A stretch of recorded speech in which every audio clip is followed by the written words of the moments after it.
abrir a palavra do Senhor, Romanos, capítulo 12.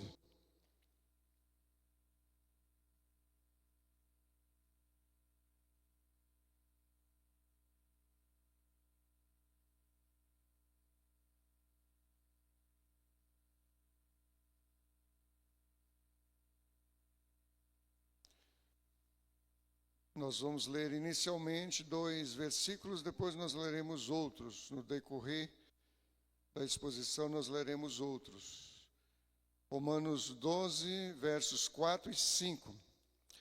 Porque assim como em um corpo temos muitos membros, e nem todos os membros têm a mesma operação, assim nós que somos muitos, somos um só corpo em Cristo, mas individualmente somos membros uns dos outros. Amém.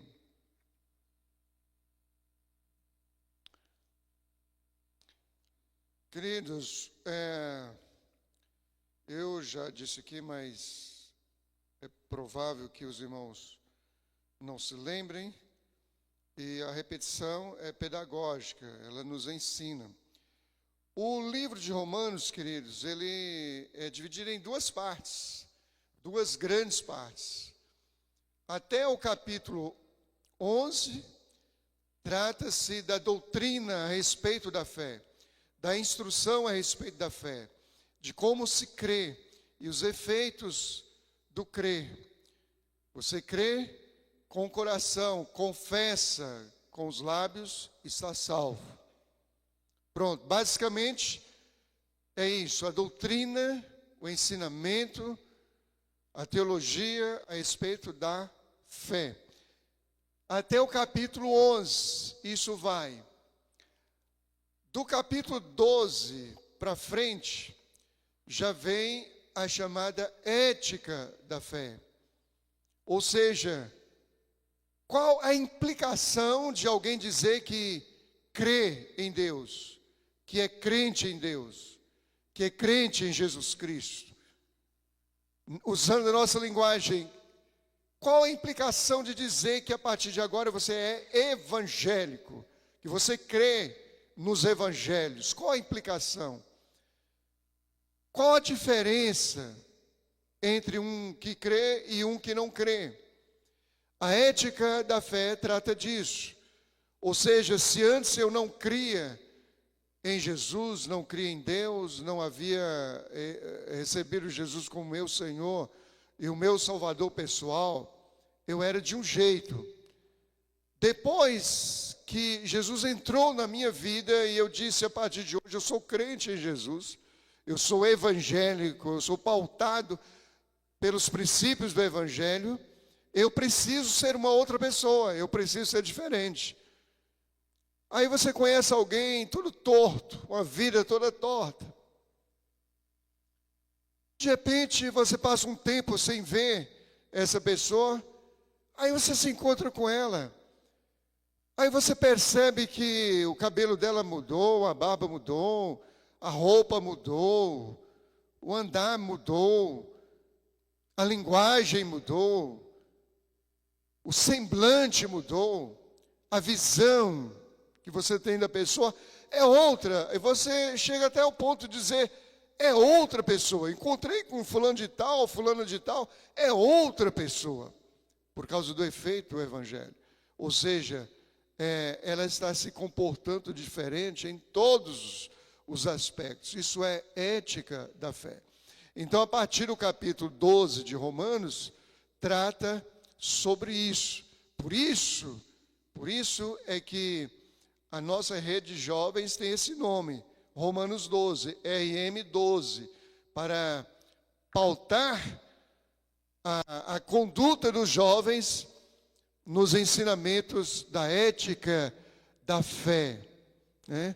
Um tempo desse, uma das igrejas do nosso ministério entrou em contato comigo e perguntou, pastor, o que significa RM12? Né? Quer dizer, fundar o RM12 lá. Né? Nós já pregamos aqui sobre RM12, mas dentro de outra perspectiva, e mostrando os primeiros versículos. Vamos continuar agora abordando outros aspectos. Dentro dessa perspectiva da ética da fé, quero focar numa hoje, que o apóstolo Paulo trata, que é o relacionamento interpessoal. Paulo fala de relacionamento de empregado em relação ao patrão, as pessoas todas em relação às autoridades, relacionamento um para com o outro, família, marido e mulher, pais e filhos, tudo. Mas hoje especificamente nós iremos refletir sobre o relacionamento entre nós, entre você e eu e você, entre os irmãos em Cristo Jesus. Muito bom, queridos. Vou tentar rapidamente passear por alguns aspectos dentre esse relacionamento interpessoal. Primeiro, queridos, eu quero focar no texto que nós lemos. Em primeiro lugar, veja bem, porque assim como em um corpo temos muitos membros, e nem todos os membros têm a mesma operação, assim nós, que somos muitos, somos um só corpo em Cristo, mas individualmente somos membros uns dos outros. Então veja bem, você é um corpo. Nesse corpo tem muitos membros. Tem os braços, as pernas, as mãos, tem os ouvidos, tem os olhos, tem os membros que todos nós conhecemos. Cada membro desse tem uma operação específica, tem uma função específica, tem um ministério específico, mas eles interdependem, eles dependem uns dos outros. Um não age sozinho. Isso é uma analogia que a Bíblia faz em relação a nós, como igreja de Cristo. Somos juntos um corpo, mas individualmente nós somos membros uns dos outros, significando que você precisa de mim e eu preciso de você. Para eu pegar uma fruta no meu quintal e fazer que essa fruta gere vida em mim, eu preciso rapidamente de quê? Eu preciso da mão para colher essa fruta. Eu preciso dos dentes para triturar essa fruta. Preciso da boca para poder proteger e ajudar no processo da mastigação. Preciso do esôfago para conduzir até o estômago. Preciso do estômago para fazer a digestão e absorver os nutrientes, e esses nutrientes é que irão gerar vida em mim. Nós só estamos vivos por causa disso, porque nós nos alimentamos e absorvemos os nutrientes dos alimentos que nós comemos. Então, olha quantos elementos do nosso corpo, quantos membros do nosso corpo, simplesmente para aproveitar e usufruir dos nutrientes de uma fruta. Nós dependemos uns dos outros. A mão sozinha não vai fazer isso, a boca sozinha não vai fazer isso, o esôfago sozinho não vai fazer isso, o estômago sozinho não vai fazer isso. Um depende do outro. Nós somos membros uns dos outros. Não adianta dizer, eu sou rico, eu sou todo-poderoso, eu não preciso de ninguém. Não adianta. Não adianta enfatuar, bater no peito e dizer que é autossuficiente e não precisa de ninguém. Mentira, engano, não é verdade. Isso não é verdade. Por mais autossuficiente que você seja, por mais independente em todos os aspectos que você seja hoje, financeiramente, não tem problema de saúde, não tem nada que lhe faça depender dos outros aparentemente, vai chegar um momento, você vai dizer, meu irmão, ore por mim. Meu irmão, eu estou precisando de você. Ou dizer, eu estou precisando de uma palavra sua. Me faça uma visita, diga alguma coisa. Eu preciso de você. Porque é bíblico, nós dependemos uns dos outros. Nós somos individualmente membros uns dos outros. Então não ouse, nunca, jamais, achar que é autossuficiente. Nunca ousemos isso. Nunca. Às vezes nós vemos aí fora gente tão poderoso que às vezes até é apelidado de Deus. É um Deus. É o Deus ou os deuses do STF. Não é bem assim.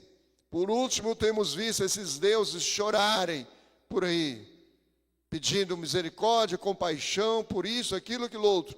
Não quero entrar nesse mérito. Ninguém é independente. Ninguém pode bater no peito e dizer, eu não preciso de você, eu não dependo de você. Ninguém. Somos membros uns dos outros. Jogue orgulho fora. Jogue a vaidade fora. Joguemos toda a presunção fora. Nós dependemos uns dos outros. Ainda no capítulo 12, queridos, no verso 10, diz para nós amarmos cordialmente uns aos outros. Somos membros uns dos outros e agora a orientação é que amemos cordialmente uns aos outros com amor fraternal. É um amor, queridos, interdependente também. É um amor como se nós fôssemos da mesma família biológica, inclusive. Na família biológica, queridos, por pior que seja, por pior exemplo de família que seja, na hora do aperto, quem aparece são os familiares. A orientação de Paulo para que amemos uns aos outros como irmãos em Cristo é nessa dimensão. Amar cordialmente é nessa dimensão de dependência, de precisão, de colaboração mútua, de ajuda mútua, de socorro mútuo. É assim que é essa que é a instrução de Paulo, dentro da perspectiva da ética cristã. Nós estamos preparando as mensagens que pregamos aqui, intitulado Ética Cristã. Ainda não, já está solto, mas não fizemos nenhuma propaganda ainda. Mas o título é Ética Cristã, exatamente para enfocar a necessidade desse comportamento, dessa conduta que tenha correspondência com a nossa profissão de fé. Eu, quando estava refletindo, queridos, hoje, acho que pela manhã, eu pensei na minha família biológica. não é uma família que eu consideraria cristã, evangélica, porque na realidade é meio complicado dizer isso, mas eu tenho uma certa admiração, com toda sinceridade eu tenho uma certa admiração. A predisposição que um tem para socorrer o outro. Não há mesquinhez, não há medidas para isso. Eu me lembro quando a Aini adoeceu e teve que fazer cirurgia rápida, e foi um debate em como seria essa cirurgia pela rede pública, talvez demorasse muito. E o meu irmão falou assim: olha, eu já disse, é para fazer particular, mas custava em torno de 30 mil reais. Eu já disse, é para fazer particular. Aí você diz assim: ah, pastor, é porque tem. Mas tem muitos que têm e não tem essa disposição. Mas não era só ele que estava com essa disposição. Os outros também estavam abertos para poder socorrer e ajudar emergencialmente naquele momento. Quando meu pai faleceu após a minha mãe, todos estavam lá no Pará, e eu, na condição de pastor, mais falante, mais na área de liderança e tal, eu pensei: olha, está todo mundo aqui. Meu pai foi enterrado ontem, mas não é desrespeito, é racionalidade. Agora, um mora em Manaus, outro mora em Minas, outro mora no Pará, outro mora em Brasília, outro no Maranhão, tudo distante. E está todo mundo aqui. Vamos ser racionais, tem coisas que são para serem resolvidas. Então vamos ver isso logo. E aí dei essa palavra, chamei todo mundo e dei essa palavra. Eles olha, nós temos uma situação a resolver, nossos pais já faleceram.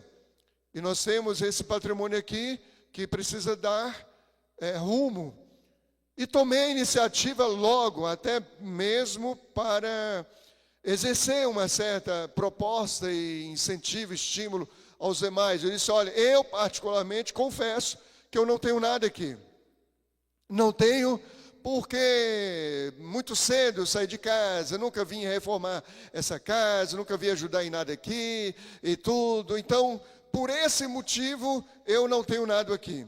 Segundo lugar, todos nós aqui já temos o nosso amparo, já temos a nossa proteção, a residência, enfim. Mas as nossas duas irmãs mais novas não têm. Então eu abro mão a favor das duas. Quase todos abriram mão 100%. 2 abriram mão parcialmente. Parcialmente.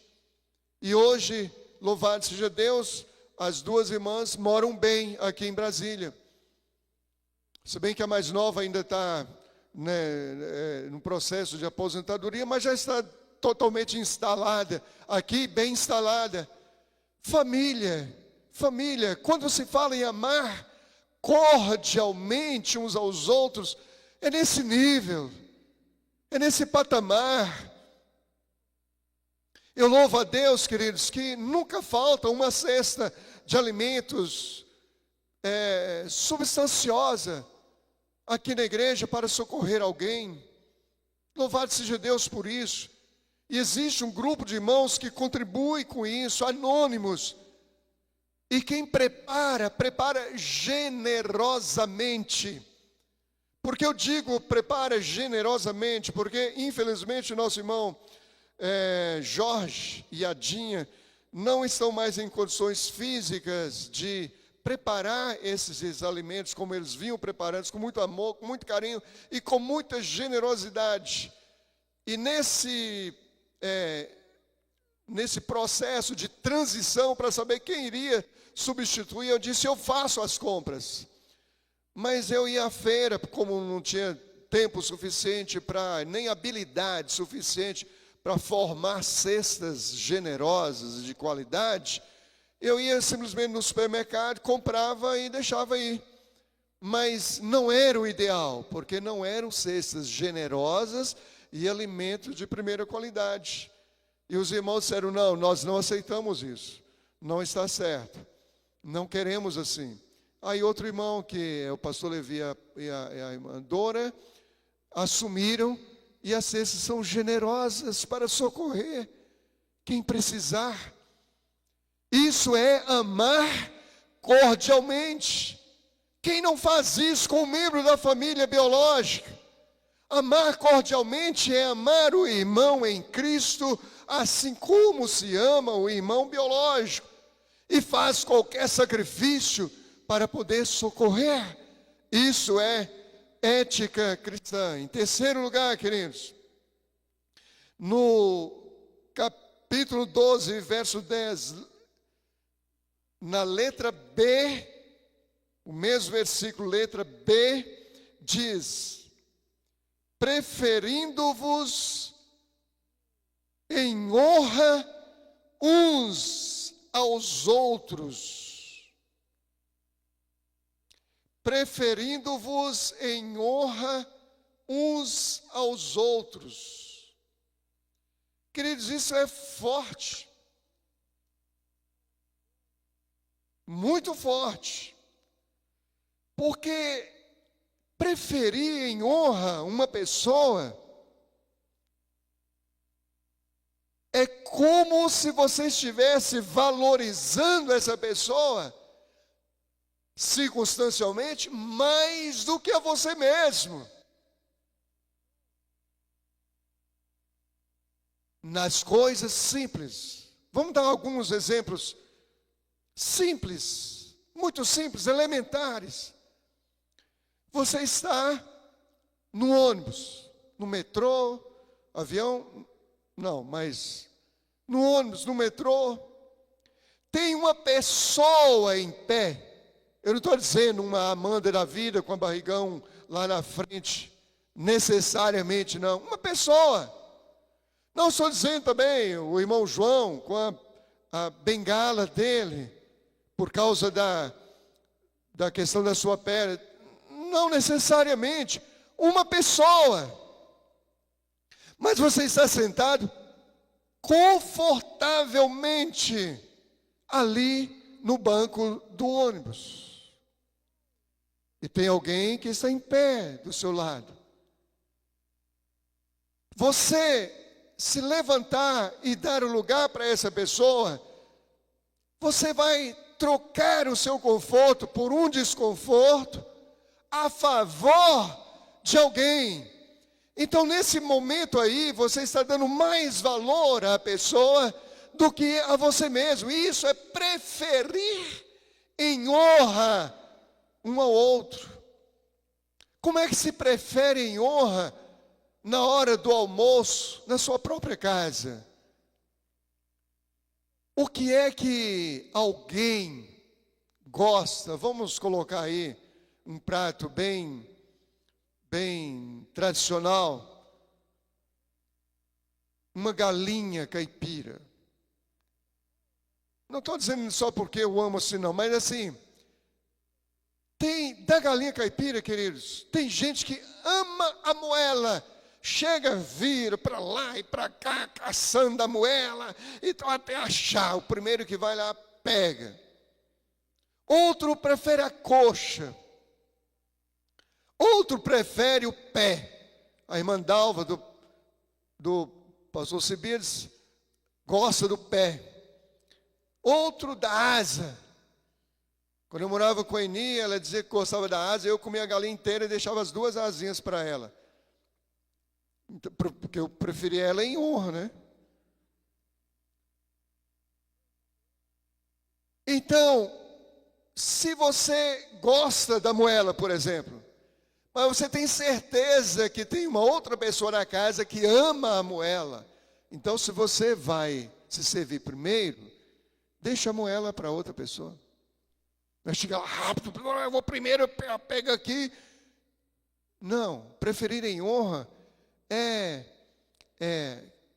valorizar aquela pessoa até mais do que você mesmo, naquele momento. nas coisas mínimas.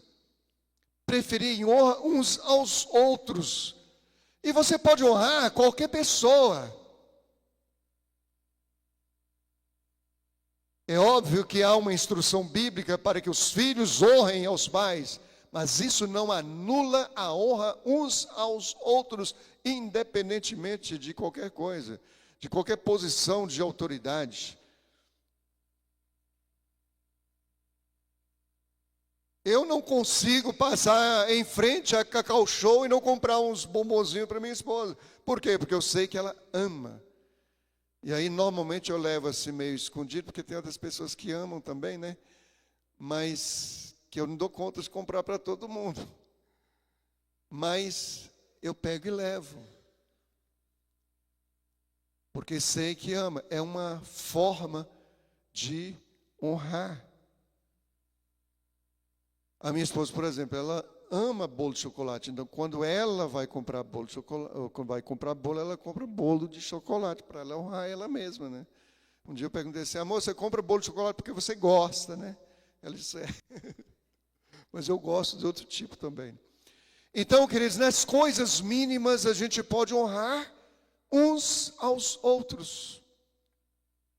Numa festividade na igreja, o que eu vou fazer? A fila é grande normalmente, né? O que eu vou fazer? Correr para ser o primeiro da fila? Sim ou não? Diga amém. Não, vou esperar um pouco para que outras pessoas vão, os de mais idade, enfim, os visitantes. Preferir em honra essas pessoas e não ser os primeiros. Normalmente, né? O pastor é o primeiro porque tem que orar e abrir a mesa, né? Mas isso aí, eu não estou honrando os irmãos aí. Os irmãos é que estão me honrando, né? Os irmãos que estão me honrando, está tudo certo. Não tem nada de errado nisso. Mas preferir em honra uns aos outros é isso. É valorizar a pessoa até mais que a si próprio, nas coisas mínimas. Nas coisas mínimas. Mas vamos avançar um pouco mais. Tendo o mesmo sentimento uns para com os outros. Está em Romanos 15, verso 5.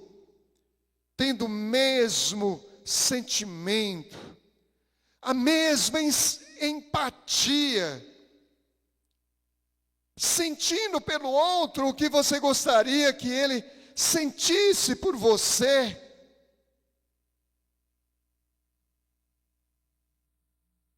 Empatia, simpatia, desejo do bem, nada de azedume, nada de cara fechada, nada de atitude repulsiva, tendo o mesmo sentimento de simpatia, de empatia, de desejo, de proximidade. Desejando para ele o que você gostaria que ele desejasse para você. Desejando todo o bem do mundo e proporcionando situações para que isso venha acontecer.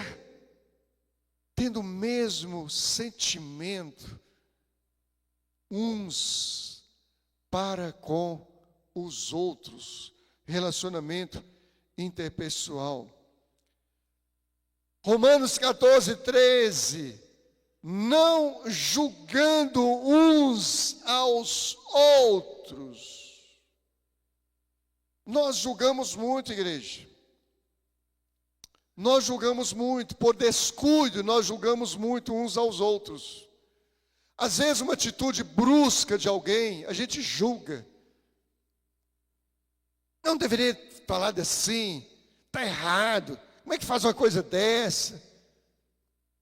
Aí, meu querido, eu poderia, ao invés de bater o martelo do juízo e condenar a pessoa, eu poderia pensar diferente. por que ela fez desse jeito? Com tanta raiva. Por que ela foi tão grossa com o irmão, com a irmã, com a criança, com meu filho, comigo? Por quê? Ela deve estar passando por um problema muito sério. Está passando por um problema sério. Porque uma pessoa que está feliz, está alegre, está contente, está realizada, está assumida na vida, não vai fazer isso. Não vai fazer. Ela deve estar passando por um problema. Então, em vez de julgar, de bater o martelo da condenação, procurar entender o irmão, a atitude do irmão, da irmã, da criança. Eu não tenho 100% de certeza qual foi um pastor colega. Sinceramente, eu estou numa dúvida agora, mas ele conta que ele teve uma experiência muito grande assim, no aeroporto. Ele pediu alguma coisa lá no cafezinho do aeroporto, e a moça que o atendeu foi muito grossa com ele. Ele, poxa, eu estou comprando, eu sou freguês, me trata com a grosseria dessa. E ele, essa moça está passando por um grande problema. Isso não é normal. Aí ele diz, filha, vem cá, você está passando problema, né? E aí ela começou a desabar em choro. Estava cheia de problemas. Então, em vez de condenar, de denunciar para o chefe, de exercer juízo sobre ela, julgar a menina, ter a percepção de que deve estar passando por um problema. Eu posso fazer isso. Você pode fazer isso em relação a mim, eu posso fazer isso em relação a você. Mas nós não somos juízes uns dos outros, não podemos condenar uns aos outros, julgar uns aos outros, mas entender as circunstâncias e procurar gerar uma situação diferente de cura, de restauração, de tratamento. Romanos 14, 19 diz para nós termos paz uns com os outros. Igreja, o mundo já está em paz, ou em guerra. O mundo está em guerra e o mundo está em rumores de guerra. As nações estão em guerra, as nações estão em rumores de guerra. O mundo político está em guerra. O mundo comercial está em guerra. As empresas estão em guerra. Os bilionários estão em guerra. As religiões estão em guerra. Eu estou falando de religiões, eu não estou falando da igreja de Jesus Cristo. Eu estou falando de religiões. Isso é uma coisa, queridos, que eu falo sempre para os obreiros. Hoje, inclusive, falei, sempre instruo, no início de uma obra, principalmente, início de uma igreja, principalmente, eu digo, olha, procure construir uma igreja. Igreja, igreja. E não igreja, instituição, igreja, estatuto, CNPJ, regimento interno. E não construa uma religião do pode e não pode. Construa uma igreja, igreja. Igreja, igreja, dinâmica, prática, pautada pela palavra de Deus.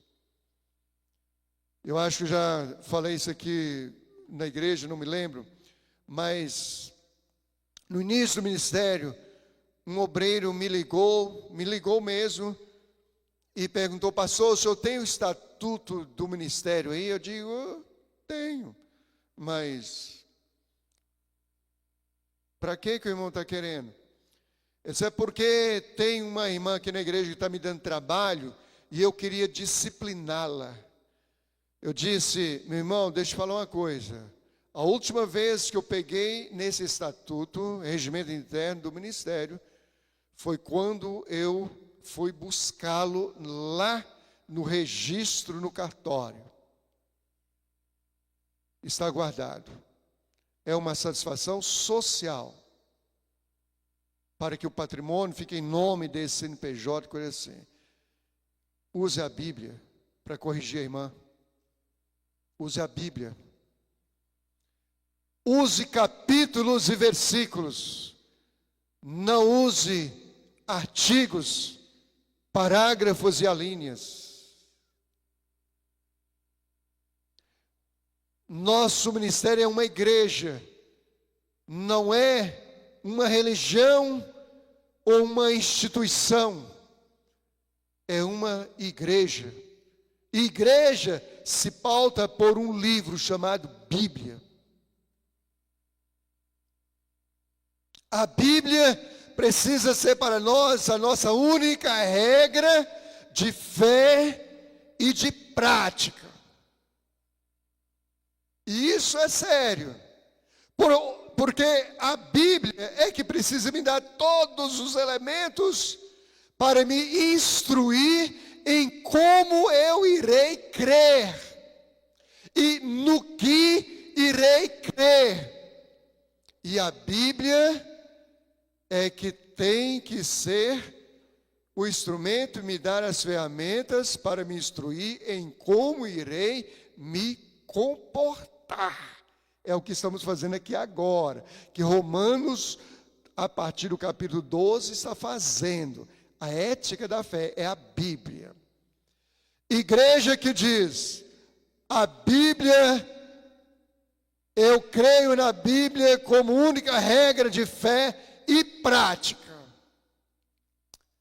Aí mostra nos textos bíblicos em como eu vou crer. Mas na hora de funcionar, eu pego o estatuto, eu pego a Constituição, eu pego o regimento interno.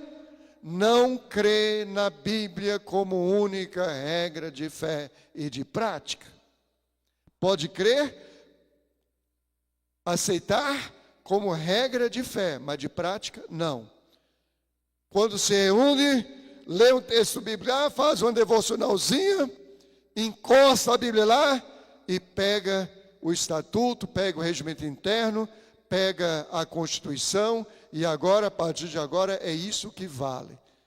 Isso não é aceitar a Bíblia como única regra de fé e de prática, não.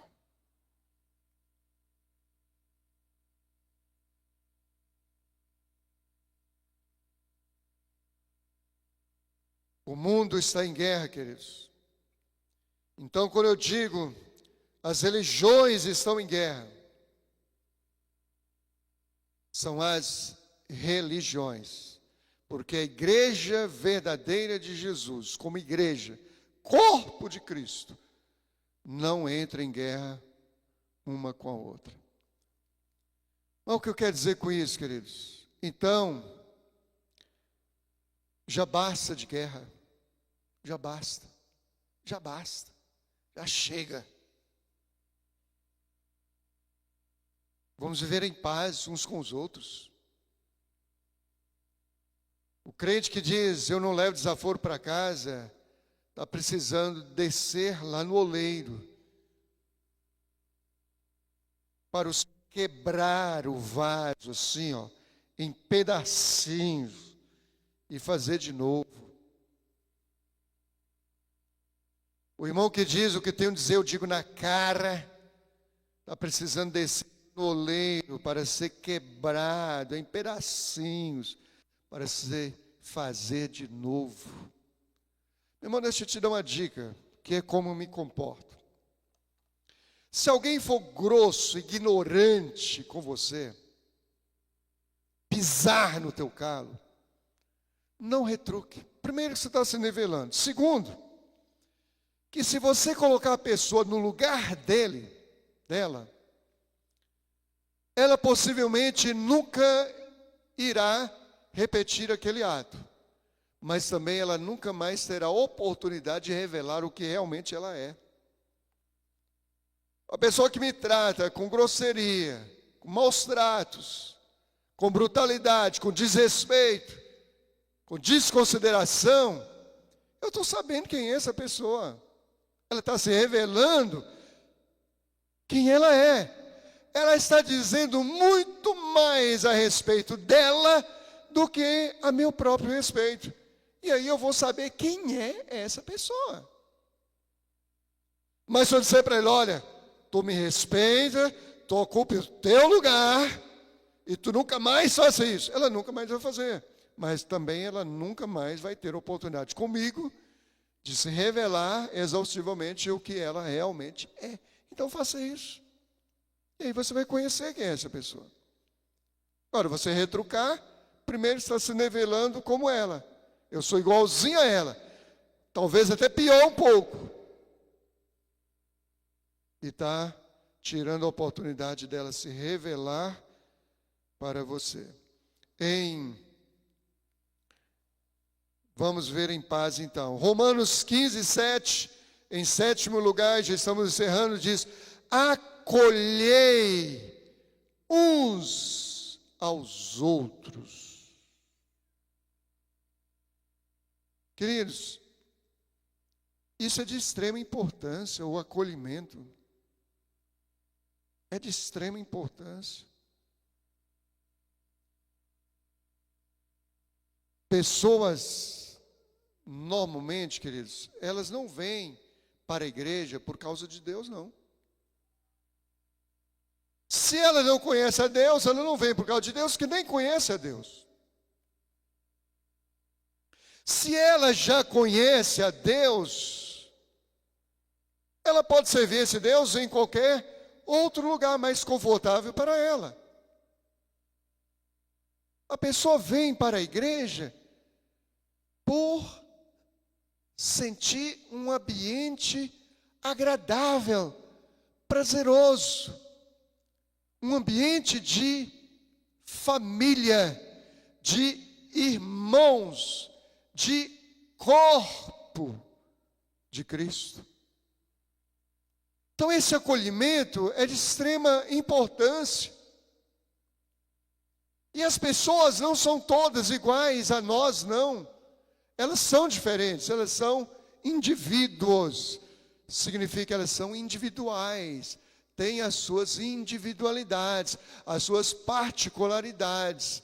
Elas não são iguais a mim. Ou são mais tranquilas, mais calmas, mais tolerantes, mais pacientes, ou são exatamente o contrário, menos tolerantes, menos pacíficas, menos tranquilas, menos calmas. Elas são diferentes. As pessoas precisam e necessitam de acolhimento. E esse acolhimento vai inclusive a um abraço, a uma palavra de estímulo, de incentivo, de valorização. Um colega meu contando, que uma irmã ligou para ele, e esse irmão, ele não é assim um pastor muito disponível, por assim dizer, por causa das suas grandes ocupações de viagens, meu Deus, eu não sei nem se eu daria conta. Mas acabou conseguindo falar com ele, ligou para ele, disse: pastor, estou ligando para o senhor que eu quero comunicar para o senhor que eu estou deixando a sua igreja. Eu vou ficar numa igreja que é mais perto de casa. E aí, expôs as suas razões. Ele disse: minha querida irmã, Deus te abençoe, esse é o melhor para a irmã, a gente abençoa a irmã, mas eu quero dizer uma coisa para a irmã é de extrema importância para a gente. E foi rasgar a seda lá, a favor da irmã. E não foi hipócrita, coisíssima nenhuma, apenas ele é muito ocupado, não dá conta desse atendimento individualizado. E então pastoreou aquela irmã naquele momento de despedida. No final ela disse: pastor, na realidade mesmo, a verdade mesmo é que eu não quero sair da igreja, não vou sair da igreja. O que eu estava querendo e precisando mesmo é de uma palavra sua, dessa expressão, dessa demonstração de carinho. Eu estava sentindo essa necessidade de ser acolhida como o Senhor me acolheu agora. Outro irmão disse para esse mesmo irmão, pastor, ele diz: pastor, se for possível, eu gostaria de dar uma palavrinha com o irmão, com o pastor. E ele disse: olha, então vamos fazer o seguinte, eu tenho isso, aquilo outro para fazer e tal. Então, tantas horas o irmão poderia me atender?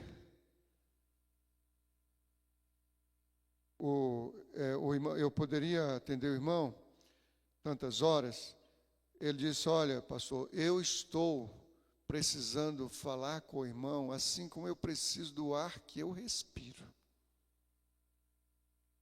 Aí ele deixou tudo para lá e foi atender aquele irmão. E depois de ouvi-lo muito, deu um abraço nele. O senhor está me abraçando, pastor? Sim, meu querido, aquele abraço demorado foi a cura daquele irmão que estava pensando, inclusive, de eliminar a sua própria vida. Nós precisamos, igreja, aprender isso que é a ética da fé, acolher uns aos outros. Quando tem uma festinha na igreja, ou em cultos normais, que chega uma pessoa nova, o que eu vou fazer? Vou fazer com meus amiguinhos de sempre? Correr e falar com meus amiguinhos de sempre? Que eu posso falar com ele qualquer hora que eu quiser? Ou eu estou atento para poder dar um abraço naquela pessoa? Que eu não sei se é irmão em Cristo, se alguém está precisando, alguém está querendo fazer uma besteira com a sua própria vida. Eu nem vejo. E corro com a minha amiguinha e haja tagarelar, haja papo, haja papo, haja papo. E os visitantes foram, e eu estou ali, papo e mais papo, direto.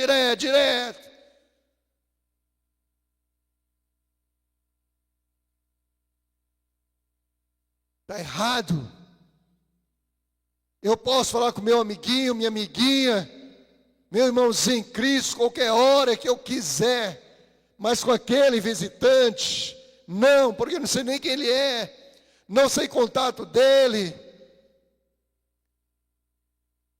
e nem porque eu estou interessado em contato dele, porque se ele está do meu lado, eu não procurei falar com ele, preferi meu amiguinho, minha amiguinha. Então, nem que eu tenha contato dele, eu jamais vou ligar, porque eu não estou preocupado com ele, em acolhê-lo.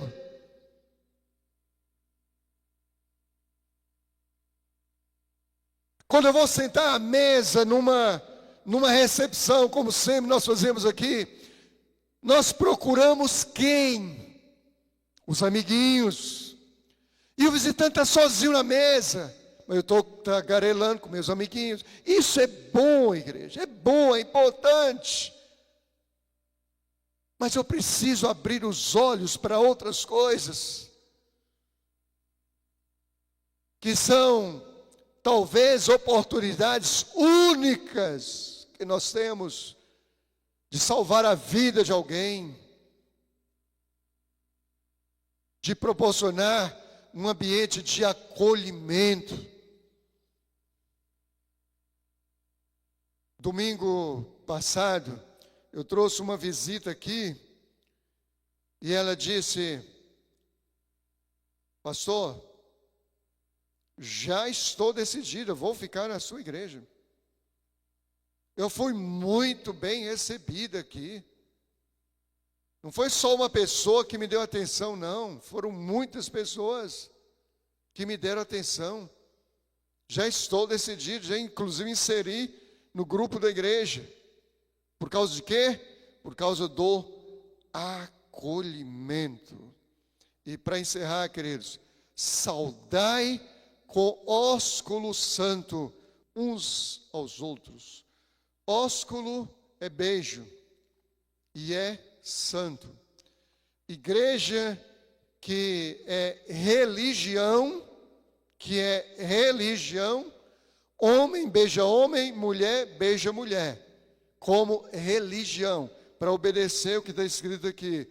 Agora, aqui não está dizendo para homem beijar homem, mulher beijar mulher, mas está falando para saudar com ósculo santo uns aos outros. Se o ósculo é só homem com homem, mulher com mulher, talvez a santidade já tenha ido para o espaço há muito tempo. Não há problema, desde que seja santo, não há problema. Isso é toque físico. Há pessoas que, como linguagem de uma demonstração de carinho, de amor, de afeição, de afetividade, o toque físico. Então, um abraço é de extrema importância. De extrema importância. Mas não por religiosidade, mas santidade, expressão de afeto, de carinho, de amor, de aconchego. Toque físico. Vamos ficar em pé, igreja, em nome de Jesus. Isso é ética da fé, o envolvimento uns para com os outros, preocupação uns com os outros, enxergar uns aos outros. O segredo da explosão da igreja primitiva, queridos, foi isso. A igreja primitiva perseverava unânime, todos os dias no templo, no partir do pão, de casa em casa. Ninguém tinha nada de propriamente seu, mas eles se preocupavam uns com os outros e dividiam tudo uns com os outros. E esse comportamento, essa ética, essa conduta da igreja primitiva fez que o Senhor, o próprio Senhor, acrescentasse à igreja aqueles que haveriam de ser salvos. Acolhimento. Você vai formar uma equipe de trabalho. Quem são as pessoas que você vai inserir? Você vai acolher? Quem são? Quais são as pessoas que você vai acolher? Quem você vai preferir em honra? Vamos orar, igreja. Que isso sirva de uma profunda reflexão para todos nós, como igreja do Senhor. Deus, nós oramos a Ti, Pai, e te pedimos que o Senhor venha não apenas nos dar conhecimento, nos dar informações,